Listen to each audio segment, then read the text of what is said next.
The solar corridor cropping system was developed by LeRoy Deichman. He was an agronomist, a crop consultant, and he wanted to make better use out of solar radiation during the summer because most of the leaves on corn are not light saturated.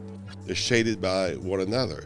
So LeRoy had this idea of widening the rows back to 60 inches versus 30. And if we could select the right hybrids that would respond to that, a flex ear, then yields may not only not be decreased, but also increased. Now, we have worked on this project with LeRoy since 2013. Bob Kremer and I have shown that, yes, it indeed can work. But now our interest lies, can we grow a companion crop in this corridor that we have? And can that improve soil health? And also other alternatives, like can we graze this in the winter after harvest for cattle production? Or are we just content with building up soil health for the next year's crop? You will hear LeRoy and Bob Kremer talking about this system and how it works, and maybe some of the advantages. Okay. These bottom leaves just are deprived of one of the greatest resources for crop production there is, that's solar radiation. So that was the project I tried to tackle is, and we come up with solar corridor to get equal amounts of sunlight, incident sunlight, to each leaf on the plant from the time it comes up until physiological maturity. Because if you look at this, okay, look at this. It's dark in the canopy. Well, yeah. There's only the top leaves are getting sunlight. So if we can produce the crops that we're producing now from the top third of the leaves, can you imagine what we could do if we could use all the leaves? That's right. So that's what this idea is right here is. All of these leaves have access to the same instant sunlight that the top of the leaves have over there.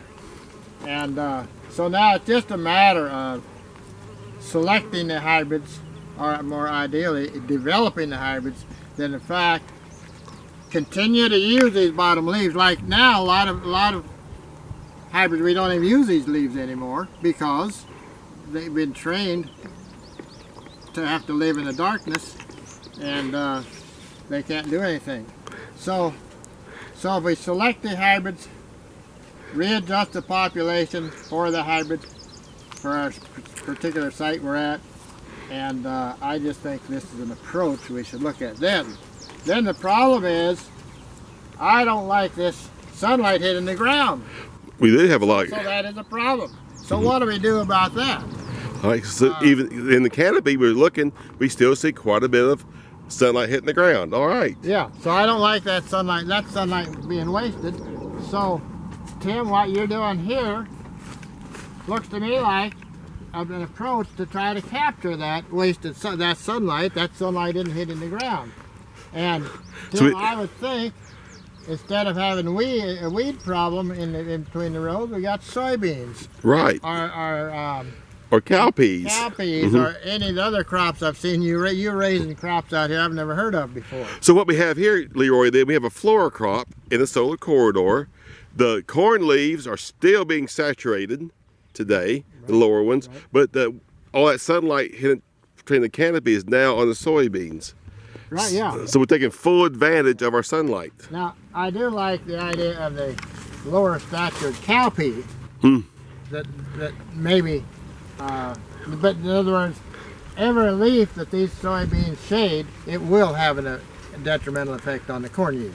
Sure. But that's a trade-off, and the fact is our total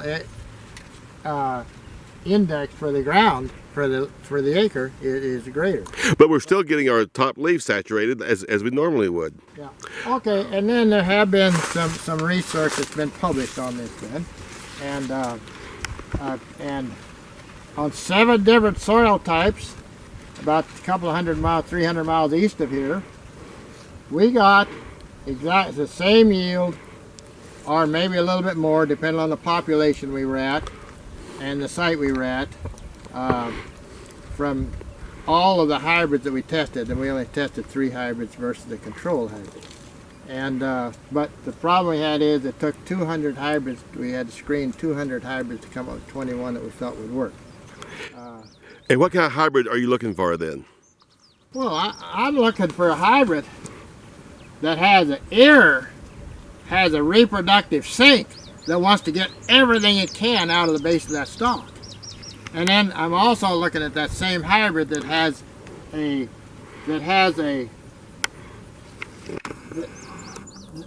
chloroplast will continue producing as long as the plant is physiologically producing. So those are two things we need. A strong pull, some people call it a strong pull of the ear, and then a very vigorous vegetative sink. Now, I also talked to Bob Kremer. Bob, also, what have you found along with what's this solar corridor doing to our soil carbon and soil microorganisms? Well, that's one of the reasons this system attracted my attention is that, you know, I've been looking at soil quality, soil health for 25 years, and we're always looking for management systems that will at least help maintain or improve soil health. And so we've been studying, as you know, for over the last several years, various combinations of corn hybrids and the crop that goes in between the corn when we plant on 60-inch rows, as to what's going on with soil biology and other soil properties. And we found that, just as LeRoy mentioned, that with the increased photosynthesis that's happening with the exposure of these more leaves to radiation and carbon dioxide, you know, we found considerably more soluble sugars in the rhizosphere of the corn, as well as active carbon, which is another labile fraction of carbon that's really involved in microbial growth and aggregate formation, which suggests that yes, indeed, the increased carbon was being formed, being released into the soil, and enhancing soil biology, as well as soil organic matter, although different components of organic matter. And those are two key elements of soil health. Great. Wonderful. Wonderful. Now, when we think of legumes, we think of end fixation. So what do you have here? Well, end fixation in legumes, you know, is accommodated by these little growths on the root known as nodules. And so we really want to look at that, because that's another benefit of having this floor crop in this system. And so on this particular soybean, this is cowpea that we've looked at for several years, because it does fill out over the alleys or the solar corridor and produces a lot of biomass. But you see the nodules here. This is where the nitrogen fixation is occurring. It's probably not the big amount of nodules that we would normally want to see. And if you look at our forage soybean here, it's just beginning to put a few nodules on now, very small. But we think that's because we use some mineral fertilizer, nitrogen fertilizer, when we establish this plot, and that will inhibit some of this nitrogen fixation from developing. As a matter of fact,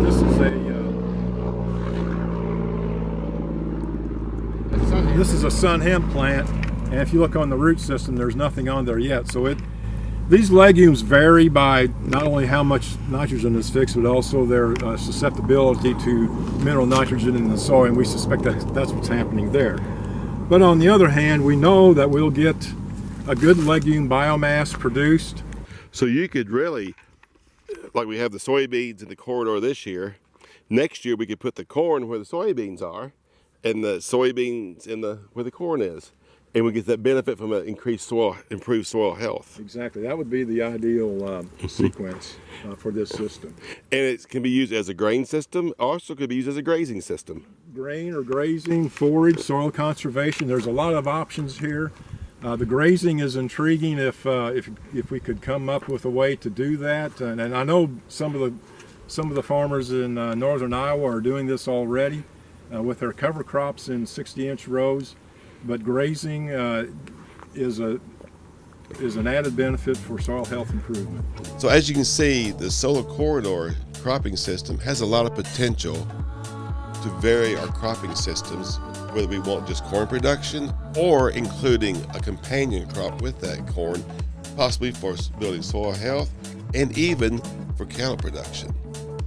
We want to thank you all for listening and watching this video, and we will be following up with more research in the coming years.